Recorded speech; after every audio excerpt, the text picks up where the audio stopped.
في إطار حرص المديرية العامة للأمن الوطني على تجويد الخدمات الأمنية بالشارع العام وفق منظور يرتكز على القرب من المواطن، أعطيت انطلاقة العمل بقاعة القيادة والتنسيق والوحدة المتنقلة لشرطة النجدة بولاية أمن مراكش، وحدة هدفها الرد الفوري على المكالمات الهاتفية المستعجلة التي تستلزم تدخل رجال الأمن الوطني. أمين علام وعثمان تاسي. بإمكانيتها البشرية واللوجستيكية الهامة وبقدرتها على التدخل السريع، ستحدث هذه الفرق التي تصنف ضمن الوحدات المتنقلة لشرطة النجدة تحولا نوعيا في الخدمات الأمنية بمدينة مراكش. 200 عنصر ستكون رهن إشارة المراكشيين وزوار المدينة على الخط 19 لتوفير الخدمات اللازمة للحفاظ على أمنهم وسلامتهم.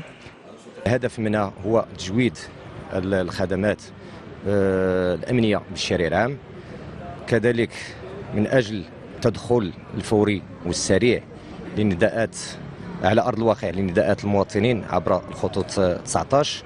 هذه الوحدة تتشكل من مجموعة من الموظفين يفوق العدد ديالها 200 عنصر يعملون بنظام التناوب 24 ساعة على 24 ساعة، مقسمة إلى 4 فروق.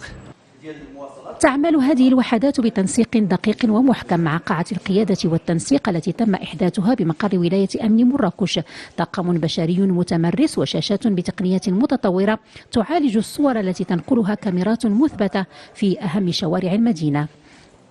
كاين هنالك قاعة مزودة كتشوفوا كما كتشوفوا مزودة بشاشات لكاميرات مثبته في الشارع العام لعدد ديال 83 كاميرا اللي كتستجيب لجميع المعايير الدوليه وكتعمل بواحد النوع ديال الصوره اتش دي اللي هو فائق الصوره.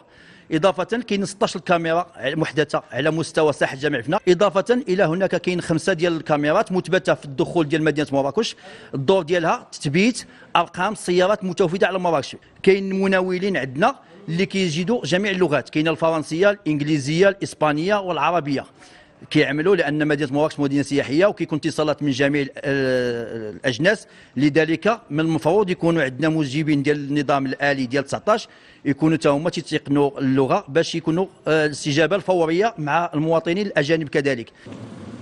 مكسب مهم لمدينة مراكش سيمكن من تقريب الخدمات الأمنية من المواطنين وتجويدها، مجهودات ستساهم أيضا في ترسيخ مكانة مراكش قطب السياحة بامتياز كوجهة توفر الأمن لكل من يزورها. إذا أعجبك الفيديو لا تنسى الإعجاب والتعليق، ولكي يصلك كل جديد اشترك الآن.